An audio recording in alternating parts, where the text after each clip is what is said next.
The Kurikage very briefly went over the history of what the Chunin exam stood for and the rules fight until one member was clearly unable to continue with a debilitating wound, unconscious, or dead unless one candidate forfeited before the battle began.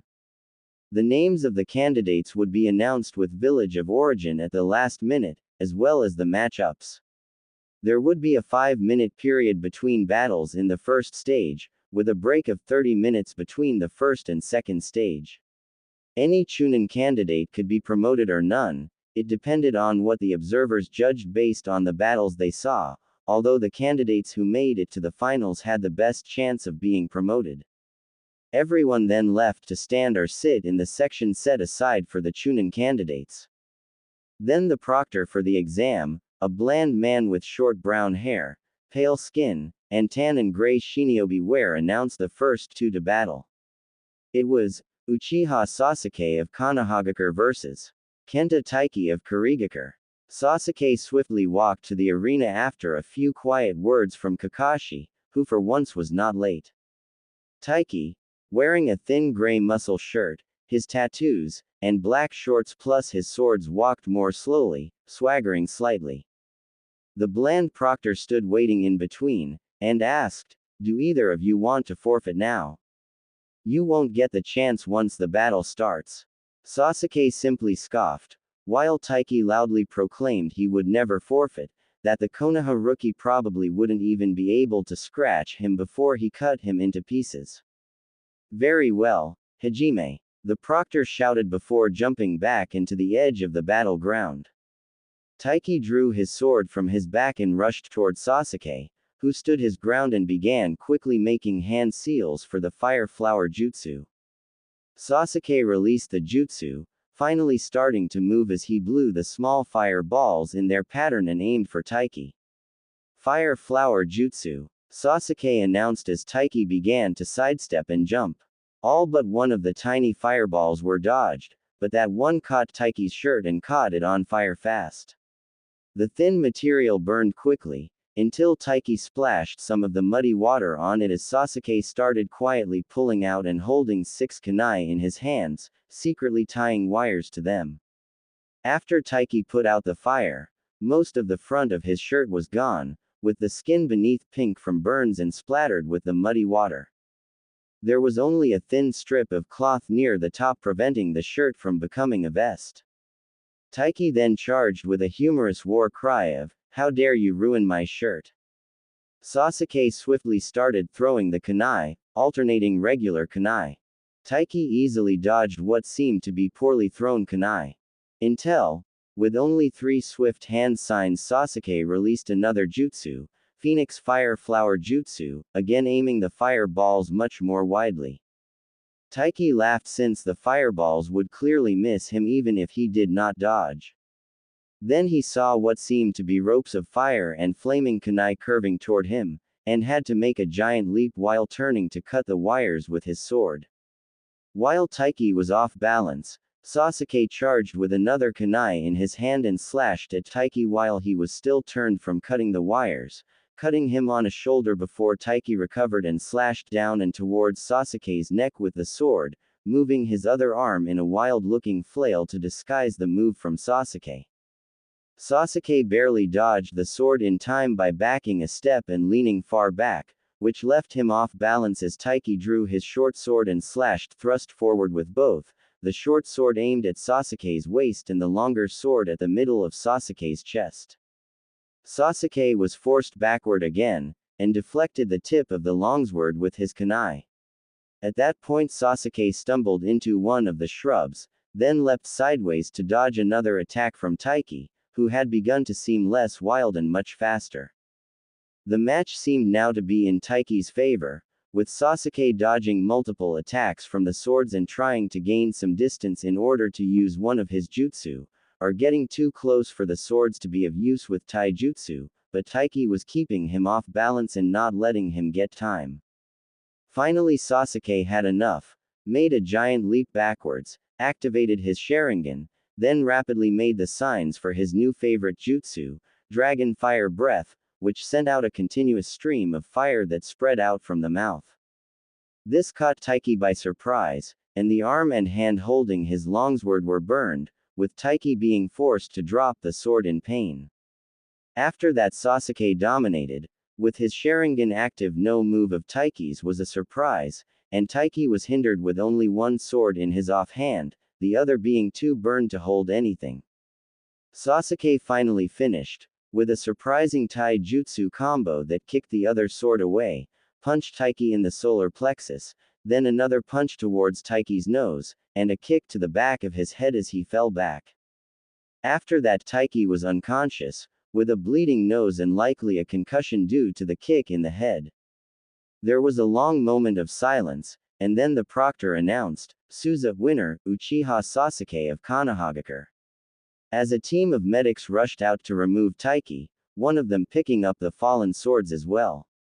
Sasuke walked back to the waiting zone confidently, with Kitara noticing that his Sharingan had 3 commas in each eye, when before the training period there had only been 2 commas in each eye.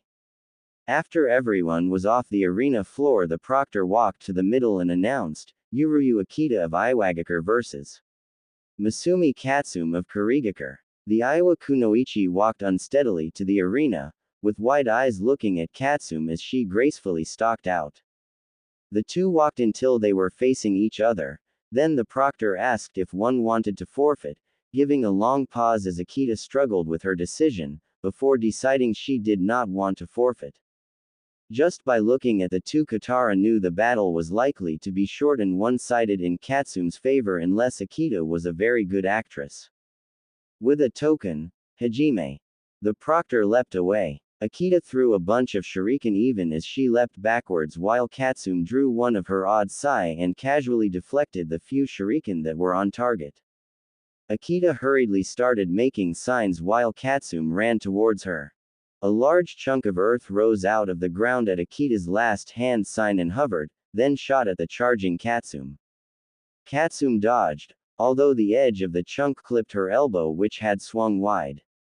Then Katsume thrust with the sai and a large Senbon needle with a suspicions green on its tip.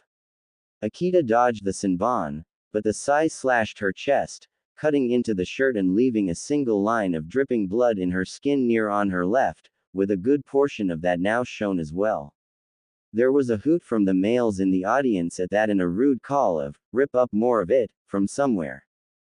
Akita blushed and started awkwardly running backwards until she reached the edge of the muddy pond and stopped, hurriedly running through more hand signs after tossing a kunai at Katsume to slow her down. This time 5 mud balls shot out of the water and 2 hit Katsume, 1 in the chest and 1 on her leg. Katsume was pushed back from the impact, then rapidly pulled out and threw Senbon at Akita. Akita threw up a mud wall, but one of the Senbon passed before the wall was high enough. After that, Katsume charged again, even as the mud wall fell and Akita staggered, clutching and tearing out the Senbon that had hit her right arm. Without pausing, Katsume slashed at Akita's throat, a large amount of blood pumping out before Akita fell back into the muddy water spread eagle. "Suza Masumi Katsume of Kurigakure." The proctor shouted over the sudden cheers. A medic team rushed out, but it was quickly apparent that there was no chance at saving Akita's life. Kitara shuddered, suddenly not so confident that no one would try to kill her in plain sight of the spectators. Katsume collected the Senbon needles scattered around and swayed back toward the waiting area with a cruel smile. Then the proctor announced, "Uzumaki Kitara of Konohagakure vs. Daichi Ichiro of Iwagakure," and the tall muscled boy who had the odd jutsu that made his skin hard walked out even as Kitara did. Kitara mentally grumbled to herself, she was facing the strongest of the Iowa shinobi, then she would have to face the smartest of the Kiri ninja. She could only hope her bastardized chakra scalpel could penetrate his skin, or to use a combo of the small fireball and wind thrust to create a large fire and burn him. Even her Kage Bushin would not be much of an advantage with his ability to create mud clones, especially since he had seen her create a combo with fire and wind, even if he might not expect her to know fire jutsu since she used Sasuke's last time they fought. As the two faced each other, Ichiro smirked arrogantly at Kitara when the proctor asked if either wanted to forfeit. Both had responded tersely in the negative, and then with a final, hajime. The fight began. Kitara quickly created 10 cage bushin, then 5 normal bushin, and then all of them began randomly dodging even as Ichiro created 2 mud clones and all 3 charged. Ichiro and his mud clones had managed to dispel 3 cage bushin, with taijutsu, then Ichiro overbalanced when he hit a regular bushin and stumbled through it. Kitara quickly threw multiple shuriken and senbon needles, which all bounced off Ichiro's suddenly hardened skin. She swiftly created 5 more cage bushin who ran to surround Ichiro and started the hand signs for the small fireball, while with one of her hands Kitara signaled the remaining cage bushin, then she and all of the others waited until the 5 fireballs had released from the 5 cage bushin surrounding Ichiro, while the cage bushin started the hand signs for the wind palm thrust, since that helped them conserve chakra. Kitara did not wait for the others to finish, but started sending out wind thrust after wind thrust towards the fireballs and Ichiro, with some at slight angles. Quickly all the fireballs started expanding and joining, until it seemed there was a tornado of fire surrounding Ichiro. All the bushin were dispelled in the heat, and Kitara created more to keep it up, albeit from a greater distance, and then burrowed underground to protect herself and set up the next move. The mud clones had cracked and dissolved due to the heat, and now the cage bushin of Kitara started sending out the fire flower jutsu, then wind thrust right after, guiding the tiny fireballs with wind until they hung around Ichiro like fireflies before swarming toward him.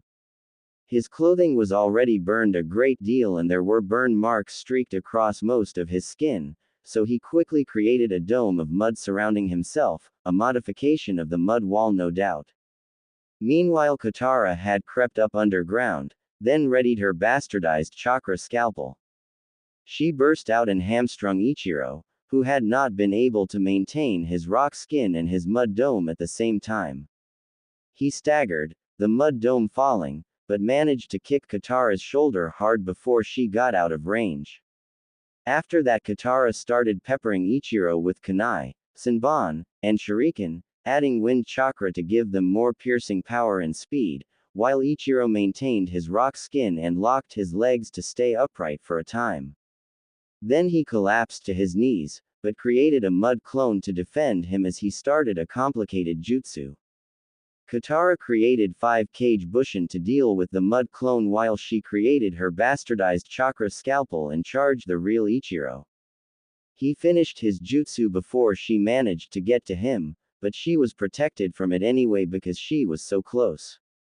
All of the rocks scattered around had grown and changed to become spikes dispelling Kitara's cage bushin and scraping her thigh, but Kitara had avoided the worst of it and maintained her bastardized scalpel long enough to slash Ichiro's arms until they hung limp. She had grabbed a kunai, reversed it, and hit the handle on Ichiro's forehead until he fell unconscious. After a pause to make sure Ichiro was really unconscious, the proctor proclaimed, "Shusa, Uzumaki Kitara of Konohagakure." After Kitara had collected all her various kunai, shuriken, and senbon needles, she hurried off the field, only now noticing the heavy bruise on her right shoulder. As she waited for the next fight to be announced, she subtly rubbed her left hand under her sleeve and sent healing chakra to the area. She was tired and her wrists were sore, but she knew her chakra was likely to be completely recovered by the time she had to fight next. Then she heard it, Isao Kazuhiko of Iwagakure vs. Akado Tomohiro of Konohagakure. The last of the Iwa ninja, the one who had been defensive during the ambush but then showed great skill in taijutsu, was up against Tomohiro.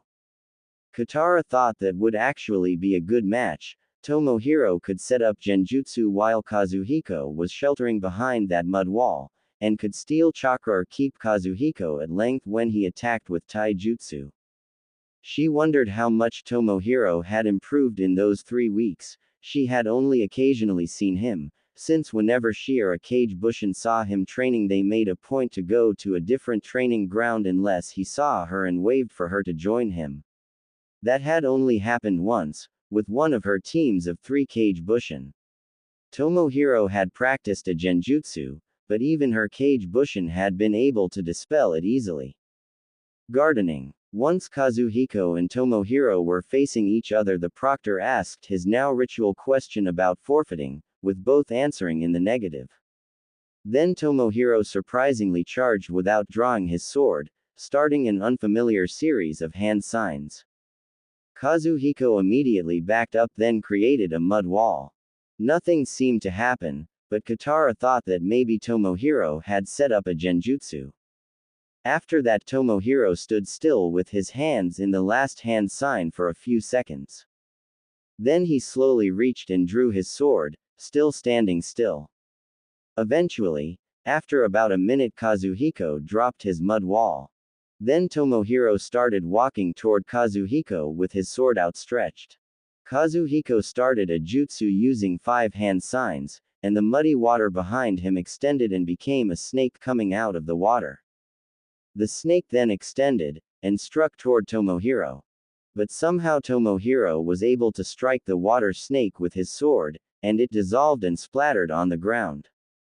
Then Tomohiro rushed the final steps between himself and Kazuhiko and started slashing toward Kazuhiko's left arm. Kazuhiko easily dodged, then lashed out with a leg and kicked Tomohiro's right kneecap. Tomohiro sidestepped, and thrust with his sword again. This time toward Kazuhiko's right arm. Kazuhiko started to dodge, then suddenly jerked and tried to grapple with Tomohiro. He was slashed on the right shoulder in the process, but bowled Tomohiro back. Then Tomohiro jumped back, enhancing the jump with chakra, so he leapt around 5 feet backwards. Tomohiro sheathed the sword and started the hand signs for his distraction genjutsu, which seemed to create a bright flare of light from his forehead protector. After that, Tomohiro started the hand signs for his looping fears genjutsu. Kazuhiko had squinted and turned his head away at the flare of light, then started the hand signs for the mud wall jutsu. Near the end of that technique, Kazuhiko was caught for a few seconds in the fear looping genjutsu, but the unfinished mud wall exploded toward Tomohiro in a wave, breaking his concentration, covering him with mud, and knocking the breath out of him. Kazuhiko then used the Kai hand sign to escape the terror looping technique, lunged and started furiously punching Tomohiro's dazed body. Tomohiro managed to dodge some of the punches, but tripped over a rock of all things, fell backward, and hit his head hard on the ground. After that, the proctor waited for a 10 count, then declared, "Suza Isao Kazuhiko of Iwagakure." There were cheers and laughter from the crowd at the accidental win. A small team of 2 medics walked onto the field, put Tomohiro on a litter, and walked out. The proctor then announced that, due to uneven numbers, Uzumaki Kitara of Konohagakure will battle again, unless she wishes to forfeit to Hisoka Satoshi of Kurigakure. Kitara considered, she had already fought a good match with the Iwa, and Satoshi had the advantage of having seen her previous fight. With the reputation he had, he would take advantage of that knowledge to trap her in some way. She also did not forget that one of his teammates had already killed, and he might choose to do the same. She would be unable to forfeit once the battle started. On the other hand, even the short break while she had watched Tomohiro's fight had let her chakra reserves and muscles recover, so she could fake him out and act more tired than she was until he underestimated her, then launch a surprise attack.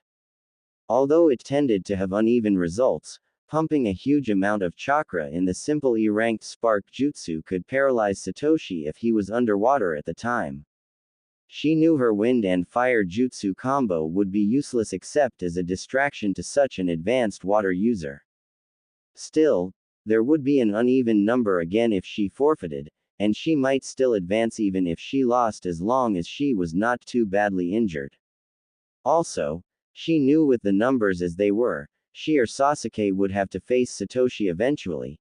If she forfeited, she might only be buying herself 30 minutes of time before she had to face Satoshi in the next round. That decided, Kitara walked into the arena, saying she did not forfeit to the proctor. Satoshi Duck walked out in his flippers, goggles, rebreather, and webbed gloves. If Kitara had not heard of his reputation, she would have been tempted to laugh at the goofy picture he made. Ready. Hajime. The proctor yelled as he jumped away. Satoshi immediately headed to the muddy water, starting a hand sign sequence as he did. Kitara threw 3 kunai enhanced with wind chakra at Satsumo to interrupt whatever jutsu he had begun, then quickly ran forward hoping to engage him in taijutsu, the only skill he had not seen and that she might have an advantage in. Satoshi jumped into the muddy pond to dodge the kunai, then completed his jutsu. It seemed to create or draw out a large amount of water from the air. The pond rapidly expanded and deepened until it was twice the original size. Now most of Satoshi was underwater, except for the top of his head. He started another hand sign sequence as Kitara balked at the water's edge. Kitara tied a wire around a single shuriken, enhanced it with wind chakra, then threw the shuriken at an angle for Satsumo's lower neck, hoping it would slice through the water or mess up his rebreather and force him to keep his head at least out of the water for the duration of the fight.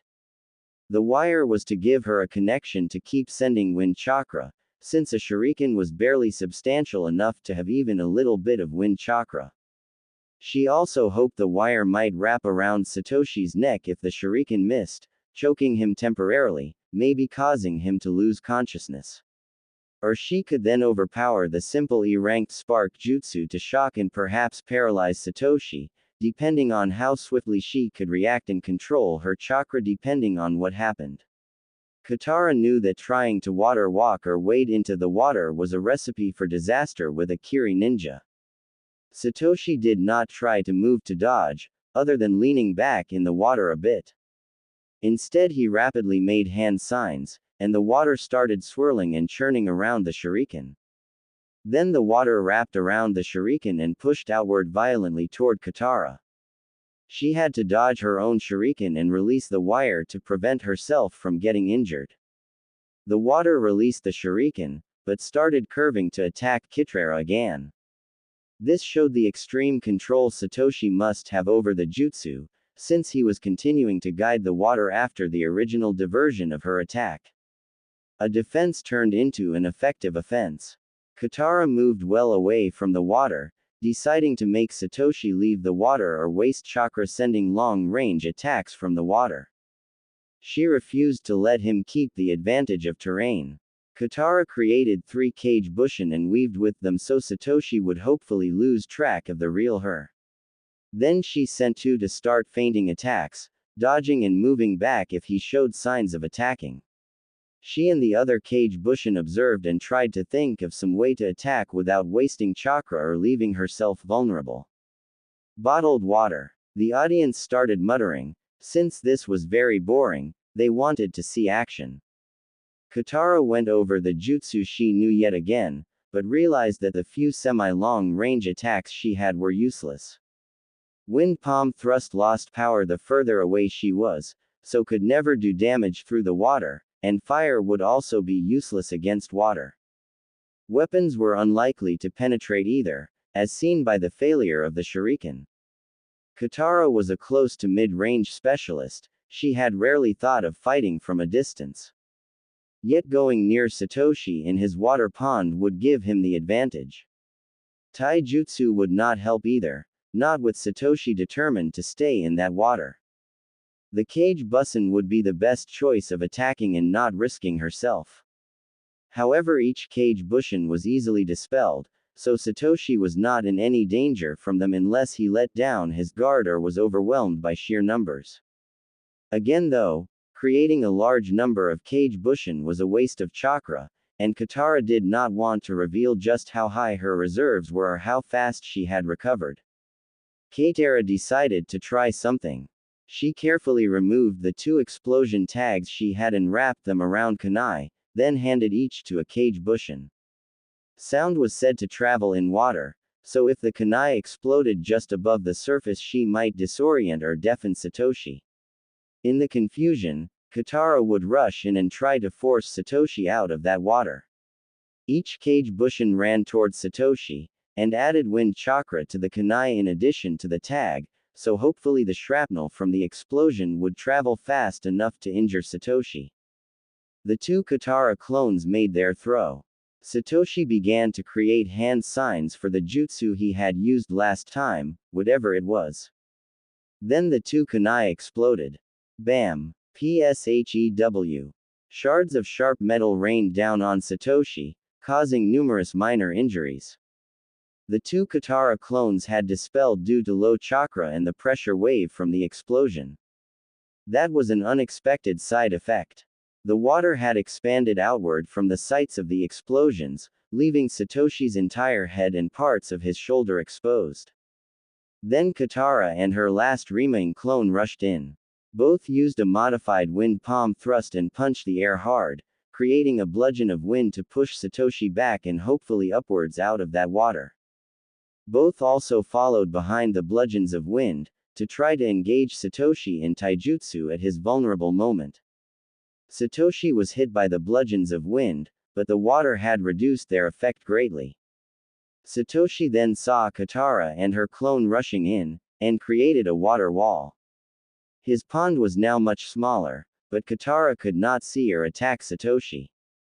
Then Satoshi let his water wall drop, and started creating new hand signs. The remaining water started taking on the form of a shark head with a gaping mouth and headed toward Kitara. All Kitara could manage was a substitution with her clone at the last second. The clone was gruesomely torn apart and exploded into smoke. Satoshi then threw a handful of Senbon needles and a pellet of something. Kitara dodged and created two cage bushin. Then the pellet exploded into an odd blue smoke. Kitara and her clones tried to get out of that cloud, but started to feel dizzy. Then it seemed as if Satoshi transformed into an odd combination of a duck and a walrus that somehow was able to move very fast. Kitara managed to dodge that first attack, but both of the other clones were dispelled. Her vision was now blurred, but she saw a blue and green blobby thing moving toward her again. She then tried to counterattack, creating her bastardized chakra scalpel and slashing wildly at the blob that she thought was Satoshi. It hit, but then dissolved into a splash of water. Kitara heard a mutter from further away, and then the water rose and formed into a spear. Kitara created a wind palm thrust to intercept the spear of water, then vaguely sensed movement behind her. She turned on the spot, just in time to be hit hard by one of Satoshi's flippers which he was using as a weapon. Flat. The flipper impacted on Kitara's head and she lost consciousness. When Kitara woke up, she was in a temporary infirmary with Kabuto and other medics standing nearby, but ignoring her. She could hear cheers and groans from a great deal of people nearby, and assumed that the 30-minute break had already ended and the second round had started. She took stock of herself. The dizziness that might have been caused by the odd smoke or a genjutsu was gone.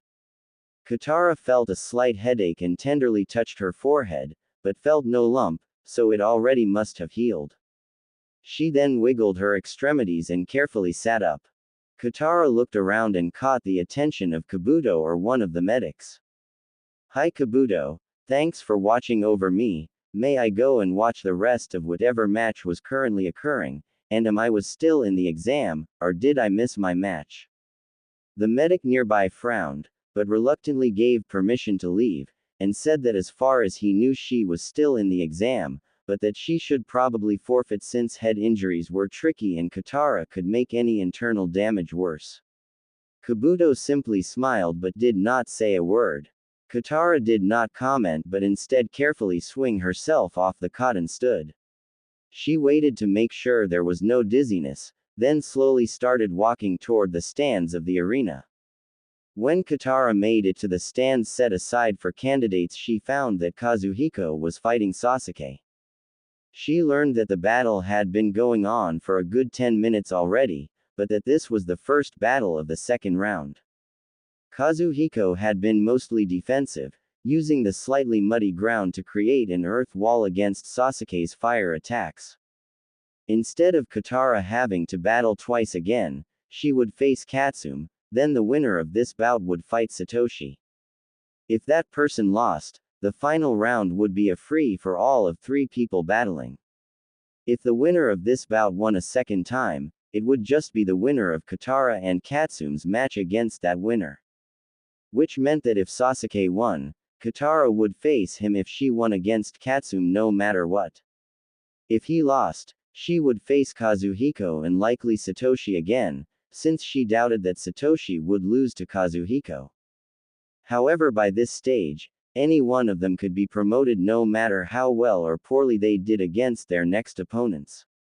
Kitara decided that if Sasuke won against Kazuhiko but lost against Satoshi, she would team up with him in the final round, assuming she won against Katsume. If by some miracle Sasuke won all rounds, she would treat the final round as an intense sparring match. If Sasuke lost to Kazuhiko, then Kitara would claim exhaustion and forfeit before facing Satoshi again. She knew that technically with most of the standing water evaporated she would have a chance against Satoshi, but also thought he was likely to be even more ruthless if he faced her again. While Kitara had been pondering her choices, Sasuke had again lost patience with the entirely defensive Kazuhiko. He had activated his Sharingan and then rushed into close range to engage in a taijutsu match. Sasuke used chakra to enhance his legs and then began kicking the earth wall until it crumbled. After that, an intense taijutsu match began.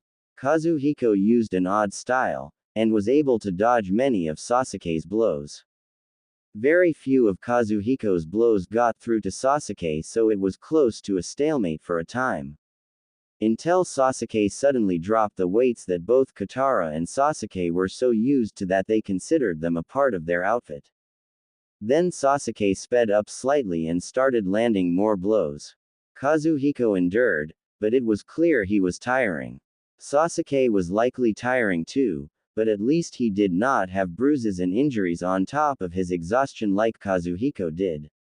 Eventually Kazuhiko was hit on his head a few times and sank down onto the ground, either unconscious or faking it in order to stop fighting. Suzu Uchiha Sasuke of Konohagakure was announced after a pause to make sure Kazuhiko was not getting up. Kitara mused to herself that Sasuke had actually lessened his chances with that victory. In theory, winning was all to the good, but Sasuke had shown a lack of patience and an over-reliance on his bloodline, which was unlikely to sit well with the observers. Thinking about that, Kitara knew with hindsight that she should have forfeited before facing Satoshi. Battling him and losing when she did not have to fight had likely left an impression that she was overconfident to the observers, even if it was not the truth.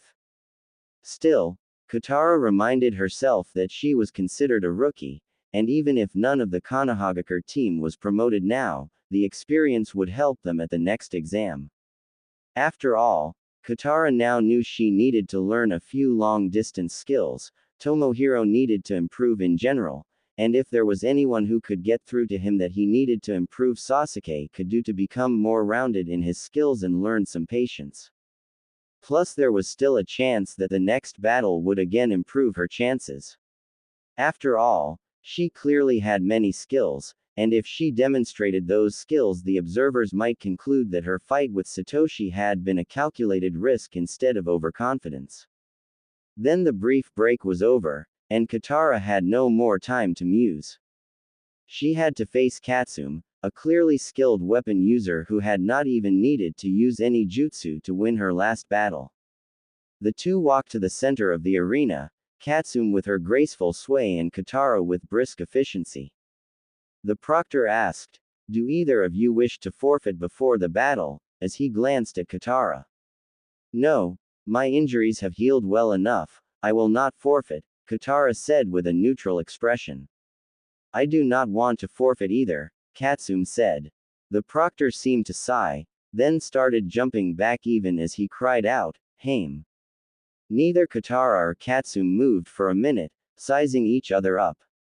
Then Katsume drew her sai in one hand, and a handful of Senbon needle in the other. Kitara created 2 cage bushin and 1 regular bushin for defense, then drew a kunai to deflect the few Senbon needles she could not dodge.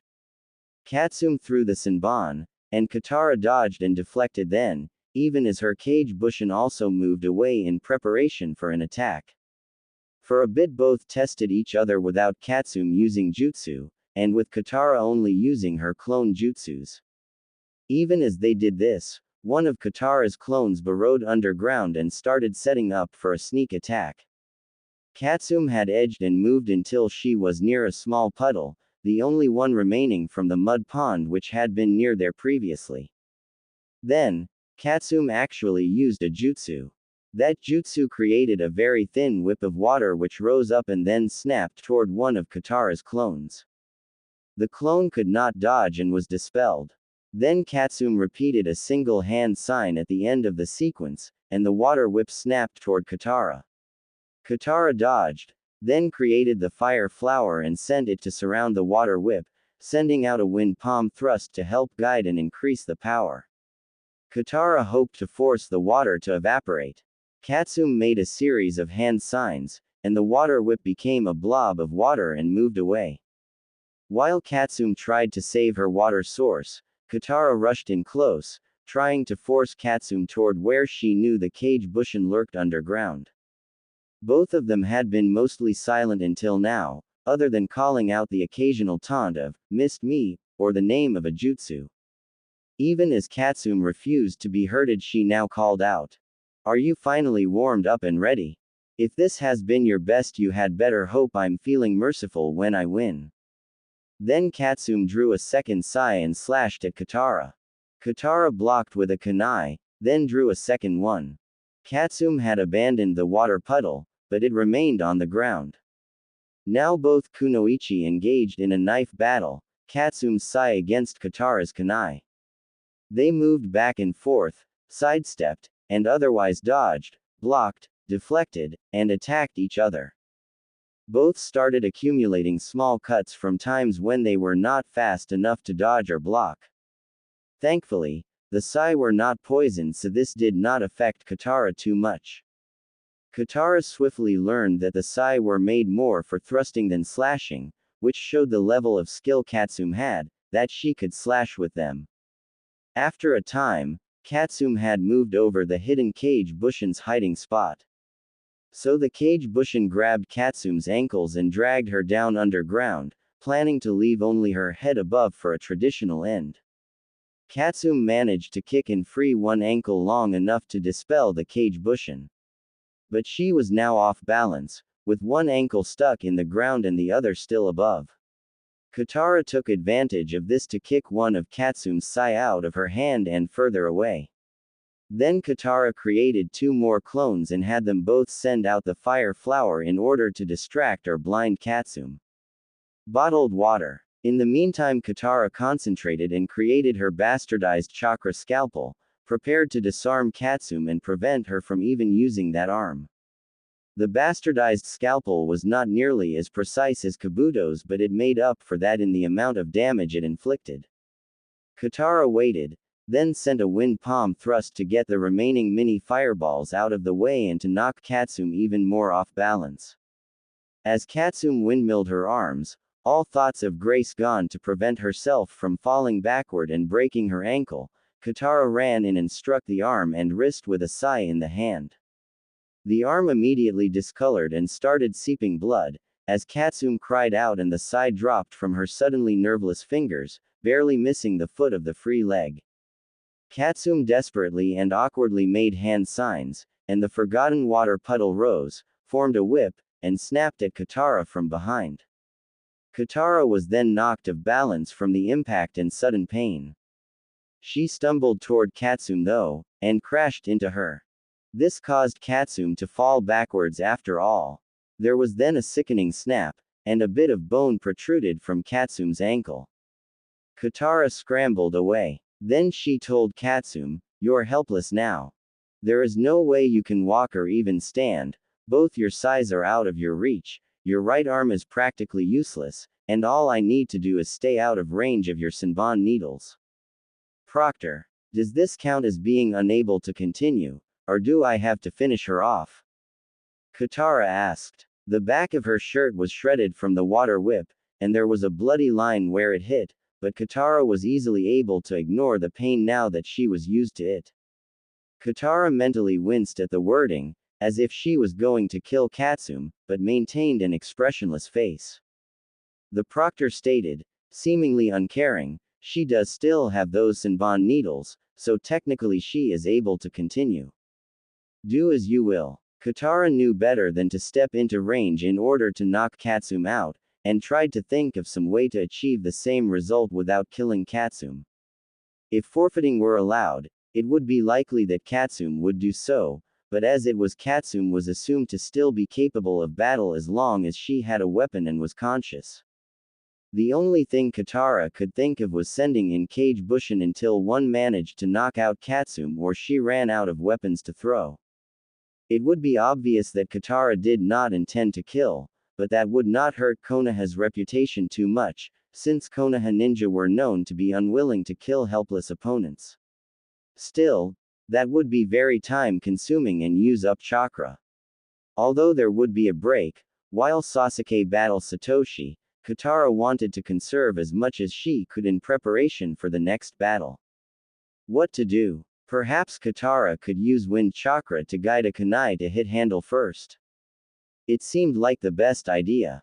Kitara carefully moved until she was facing the back of Katsume, who had by now sat up and was carefully digging out the foot of her broken ankle. Then with a deep breath for luck, Kitara brought out a kunai, carefully gripped the edge, and sent out wind chakra so the kunai would build up enough speed even without being aerodynamic. Then she aimed and threw the kunai at the back of Katsume's head.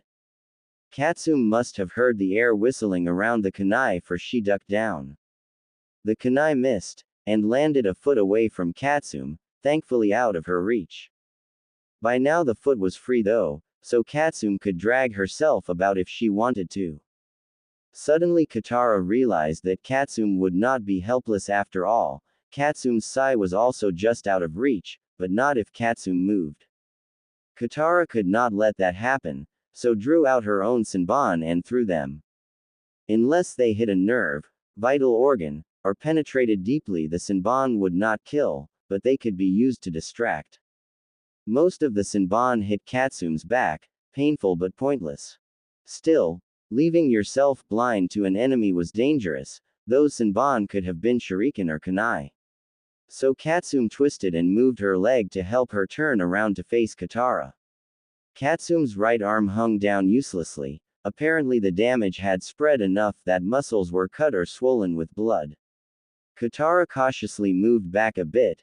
Katsume had demonstrated that she could throw those poisoned Senbon accurately with her left hand.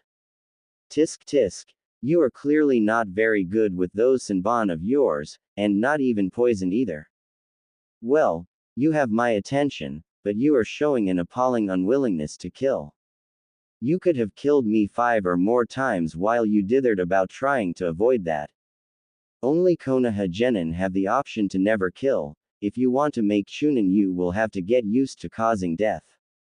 Shinobi are assassins, thieves, saboteurs, and a major part of a county's military power. A shinobi who cannot kill is useless. Katsume taunted. Kitara stared back, knowing that this was true. And after all, hadn't she already killed bandits? Somehow it had seemed different with a fellow kunoichi. It had seemed wrong to kill someone who clearly had a name, family, and ambitions of her own. But Katsume had killed Akita without hesitation, and would likely kill Kitara if she could. Katsume was from a country that was only considered a loose ally of Konohagakure because it was still recovering from the bloodline purges and a devastating civil war, and so was too weak to become an enemy against Konoha.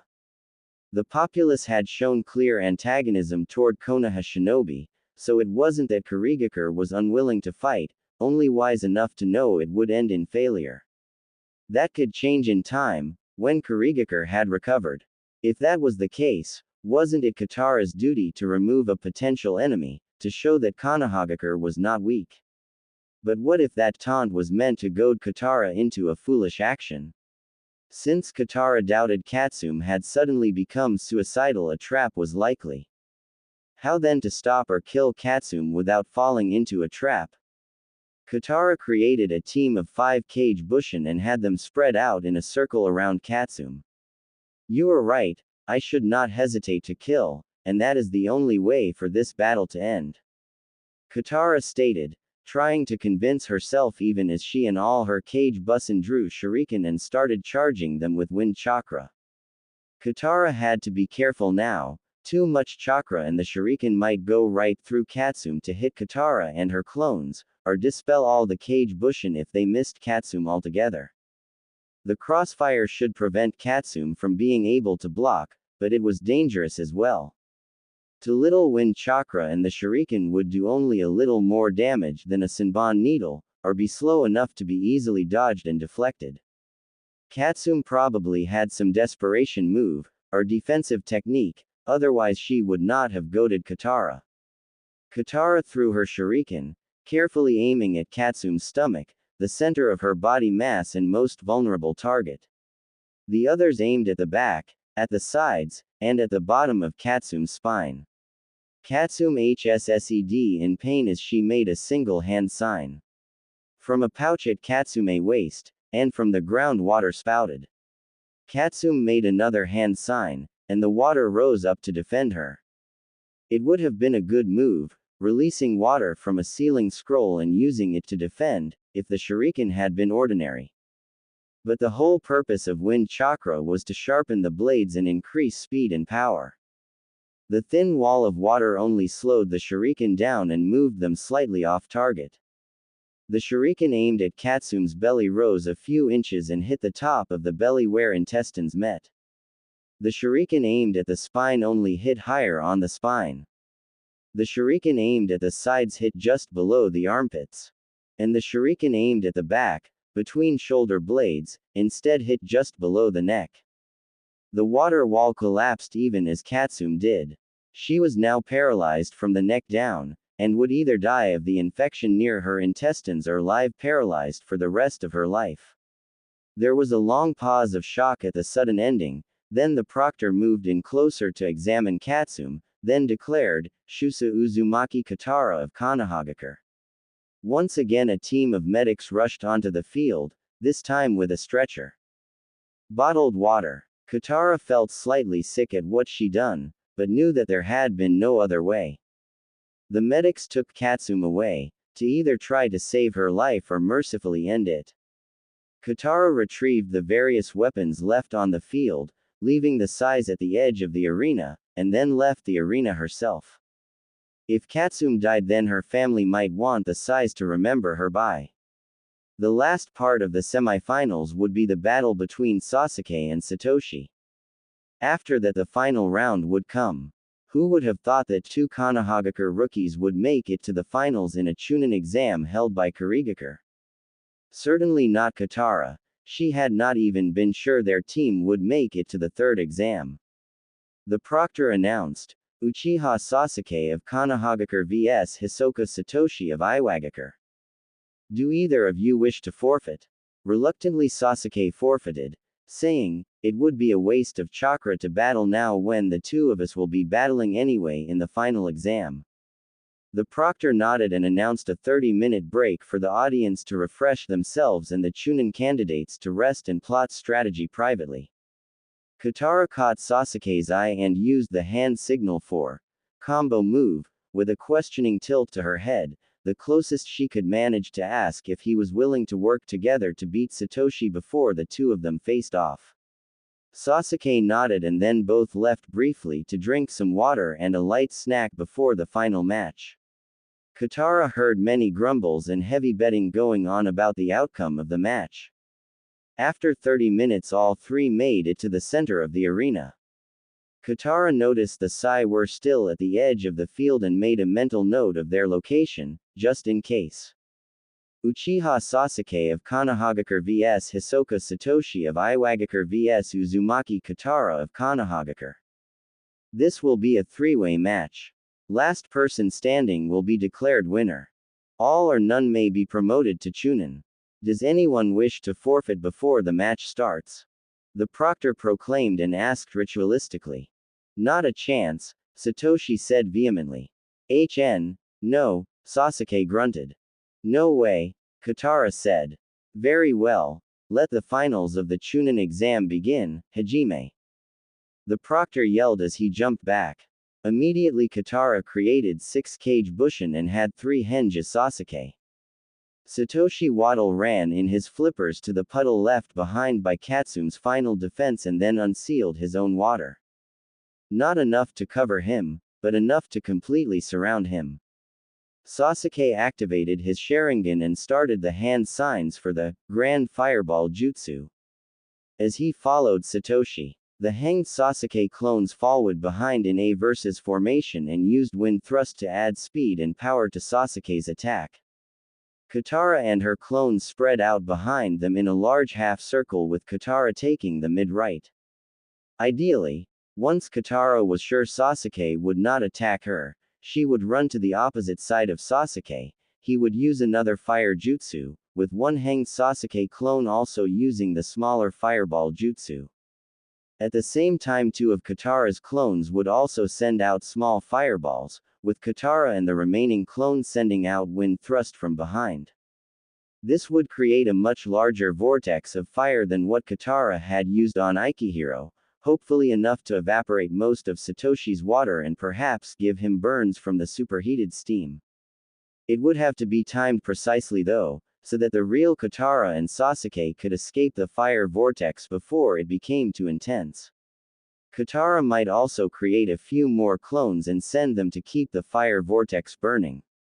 Satoshi might even lose consciousness from smoke or steam inhalation if the fire vortex went on long enough.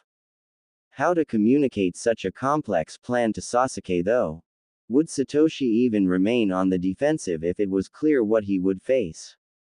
Kitara decided to wait, making it clear she intended to support Sasuke and using hand signals whenever she caught Sasuke's eyes. The private system they had created was crude and meant to focus only on warning of attacks, so there were signals for powerful fire attack, weapon kunai attack, trap, danger, and so on, but little that could convey complexity or questioning. Even if it ruined the element of surprise, Sasuke tended to want to battle full out, which could mean major burns and broken bones if some of those attacks hit. To prevent major injuries requiring the hospital at least, they had developed their private signals. Coming near to hitting the other in spite of the advance warning was a challenge as well. Given Sasuke's obsession with Itachi, who would have the advantage of a great deal of experience with his Sharingan, that also helped Sasuke's training, since Itachi was likely to know how Sasuke was attacking by looking at body posture, hand signs for jutsu, and so on. However, Sasuke and Kitara were used to sparring against each other, and had only relied on their knowledge of habits and in-depth knowledge of just what the other was capable of when working as a team with Kakashi. They had not bothered to update their signaling language. With this new situation and the 3 weeks of isolated training, they could not completely rely on that knowledge to guess at the other's motives anymore. Still, Sasuke had seen how Kitara handled Ichiro, so would probably be able to guess the basics, and Kitara could adapt her plan to Sasuke's actions. For that matter, he might have a better idea of the way to handle Satoshi. Kitara had improved the skills she already had and started learning the chakra scalpel and Senbon needles. Sasuke might have focused on learning much more than that, especially with his Sharingan to help learn jutsu faster. Given that he had a Jonin who knew his skills and was used to training him, those 3 weeks could have made a drastic change in Sasuke's skill level. So Kitara and her clones kept an eye on Sasuke, on the lookout for any communication. Sasuke now headed in close, with Kitara and her clones trailing behind. She decided he had no intention of communicating anytime soon, so would watch and proceed with her own plans. With that, she made a circling gesture with her hands at her clones, who knew the plan since she had come up with it before creating them. Although Sasuke's fire power would help a great deal, if Kitara created 4 more clones, 2 for fire and 2 for wind, she could achieve nearly the same effect. She would not act until she had an idea of what Sasuke was planning though, since she did not want him caught in the fire tornado she planned on creating. Since Sasuke seemed intent on engaging Satoshi in taijutsu or a close-range jutsu, Kitara could not act yet. Kitara planned on peppering Satoshi with Senbon in the meantime, to distract and perhaps unnerve him, since he would be wary of Senbon due to how his former teammate had used them. With his Sharingan activated, Sasuke should be able to predict where the Senbon would go and easily avoid them. Hopefully he would not think she was attacking him as well, since officially this was a three-way battle. Just because Kitara had no intention of trying to fight Satoshi and Sasuke at the same time, did not mean that Sasuke might not do so. He was usually very confident, and Kitara had noticed that Kakashi tended to stroke Sasuke's ego while training. In the past, Kitara had been there to help bring Sasuke down to earth, but 3 weeks might have inflated Sasuke's ego enough for him to believe he could beat both. He had shown a bit of sense in forfeiting rather than facing Satoshi alone, but that might also have been because he had wanted a challenge, and facing 2 opponents at once would definitely be a challenge. Sasuke continued to ignore Kitara and her clones and try to fight Satoshi. Author's note: it is clear I have no interest in truly continuing this story. Even all the updates here were actually created last year when I had no reliable internet access, so I'll just give a general outline of what I originally planned for this story. Kitara and Sasuke would have just barely won against Satoshi due to Sasuke not bothering to work with Kitara and Kitara being too passive. Then when Sasuke turned to defeat Kitara, she would have treated it as a no-holds-barred spar, but it would turn out to be a draw, with both of them collapsing from injury and exhaustion. Neither of them would be promoted. Although Kitara would develop feelings for Sasuke, she would hide them to avoid becoming a fangirl in his mind. She would ask and finally find out about her being the Jinchuriki of the Kyuubi, and feel privately betrayed that it had been kept a secret from even her for so long, but would outwardly pretend that she accepted everything.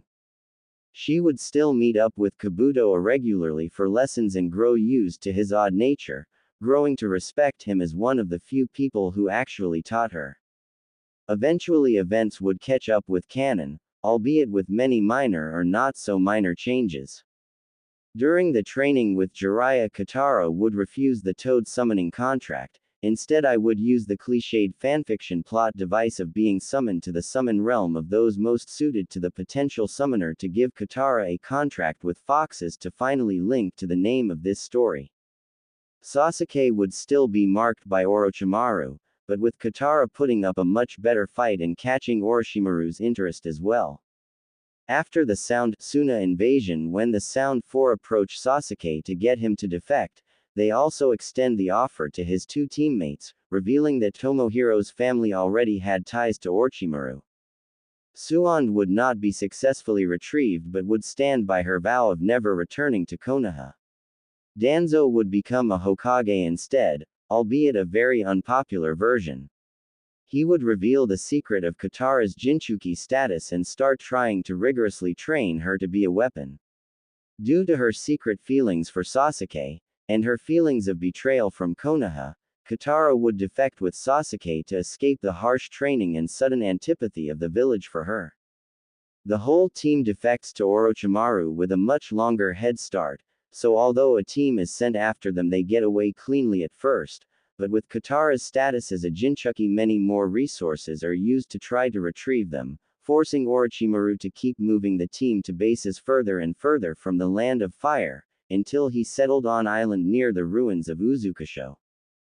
The team is trained to be powerhouses in their own way, though Tomohiro gradually falls behind and is sent away.